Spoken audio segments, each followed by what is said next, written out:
बात ये बताओ, आपके घर में कोई लुटेरा आए, कोई डकैत आए, परिवार के लोगों को मारे पीटे, सोना चांदी चुराए, डकैती करे, बहन बेटियों की इज्जत के साथ खिलवाड़ भी करे और जाते जाते आपके घर की नेम प्लेट को बदल के चला जाए, आप उसी नेम प्लेट को कंटिन्यू करोगे या जैसे लुटेरा चला जाएगा नेम प्लेट हटा के अपने पिताजी की नेम प्लेट लगाओगे? जोर से बोलो जरा।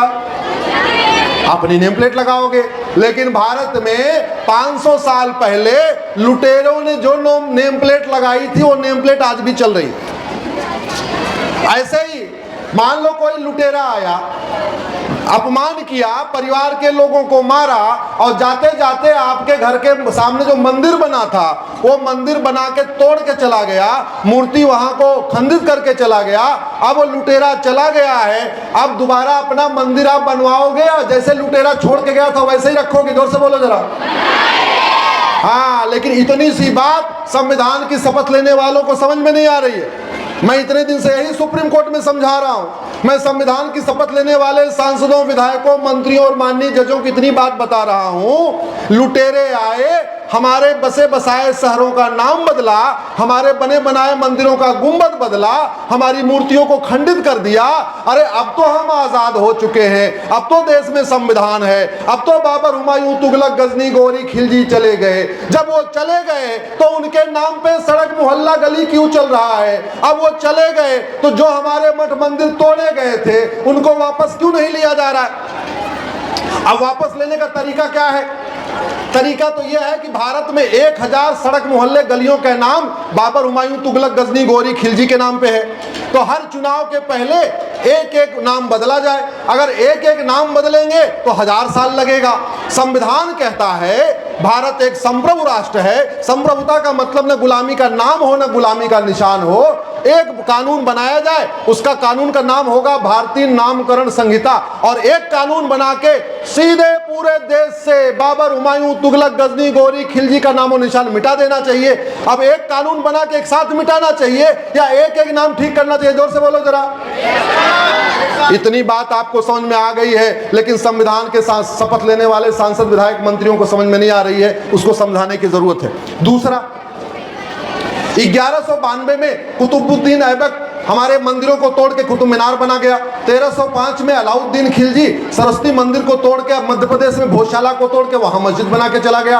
1373 में सिकंदर शाह शिव मंदिर को तोड़ के अदीना मस्जिद बना दिया बंगाल में। 1377 में तुगलक ने अटाला देवी मंदिर को तोड़ के वहां उसको अटाला मस्जिद बना दिया। 1410 में अलाउद्दीन खिलजी ने रुद्र महालय मंदिर को तोड़ के जामी मस्जिद बना दिया। 1528 में बाबर ने भगवान श्री राम का मंदिर तोड़ के वहां मस्जिद बना दिया। 1552 में अहमद शाह ने भद्रकाली मंदिर को तोड़ के गुजरात में वहां जामा मस्जिद बना दिया। 1669 में औरंगजेब ने काशी विश्वनाथ तोड़ के ज्ञानवापी बना दिया। 1670 में औरंगजेब ने भगवान श्री राम कृष्ण का जन्म स्थान तोड़ के वहां पे मस्जिद बना दिया। एक बात याद रखना, 500 साल के मुगलों के शासन में एक भी उन्होंने कोई नया शहर नहीं बसाया था। हमारे बसे बसाए शहरों का, गांव का, कस्बों का नाम बदला था। और 500 साल के शासन में मुगलों ने एक भी नई मस्जिद नहीं बनाई थी। हमारे बने बनाए मंदिरों का ढांचा बदला था और नाम बदला था। अब वो हैं कि चले गए? चले गए। जब वो चले गए तो उनका नामो निशान मिटाना चाहिए कि नहीं? मिटाना चाहिए। हमको तो चीन से सीखना चाहिए। हम 1947 में आजाद हुए, चीन 1949 में आजाद हुआ, हमसे 2 साल के बाद। हम अंग्रेजों के गुलाम थे, चीन जापान का गुलाम था। जानते हैं आजाद होते उसने पहला काम क्या किया? 1 साल के अंदर जापानियों का नामो निशान मिटा दिया। 1949 में चीन आजाद हुआ। 1950 आते आते चीन में न किसी जापानी के नाम पे सड़क, न जापानी के नाम पे मोहल्ला, न जापानी के नाम पे गली। चीन के बाद में जो 1950 के बाद बच्चे पैदा हुए उनको पता भी नहीं चला कि चीन कभी गुलाम था। और हम आज भी गुलामी में बैठे हुए हैं। सबसे बड़ी दिक्कत ये आ रही है, जिन स्थानों का वर्णन हमारे महाभारत में है वो स्थान अब मिलते नहीं हैं। जिन स्थानों का वर्णन हमारे रामायण में है वो स्थान अब मिलते नहीं है। क्यों? कहाँ चले गए स्थान? नाम बदल गया। जिन स्थानों का वर्णन कुरान में है वो स्थान उसी नाम से पाए जाते हैं, इसलिए कहते हैं कुरान तो हकीकत है। जिन स्थानों का वर्णन बाइबल में है वो सारे स्थान उसी नाम से पाए जाते हैं, इसलिए कहते हैं बाइबल भी हकीकत है। लेकिन जिन स्थानों का वर्णन महाभारत में है, रामचरितमानस में है, रामायण में है, वेदों में है, उपनिषदों में है, वो स्थान अब नहीं मिलते। क्यों? क्योंकि वैसी दरिंदों ने स्थान का नाम बदल दिया। भगवान कृष्ण ने 5 गांव मांगे थे, अब वो 5 गांव आपके भारत के नक्शे पे नहीं मिलेंगे। क्यों? क्योंकि इंद्रप्रस्थ दिल्ली हो गया, पानप्रस्थ पानीपत हो गया, सोनप्रस्थ सोनीपत हो गया, तिलप्रस्थ फरीदाबाद हो गया, गजप्रस्थ गाजियाबाद हो गया।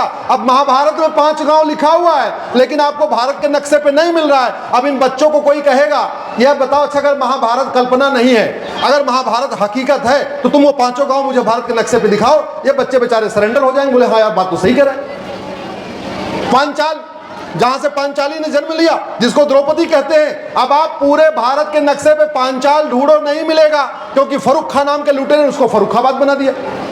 तो जितने हमारे पौराणिक स्थल थे उनका नाम बदला जा चुका है, उन नामों को ठीक करना जरूरी है।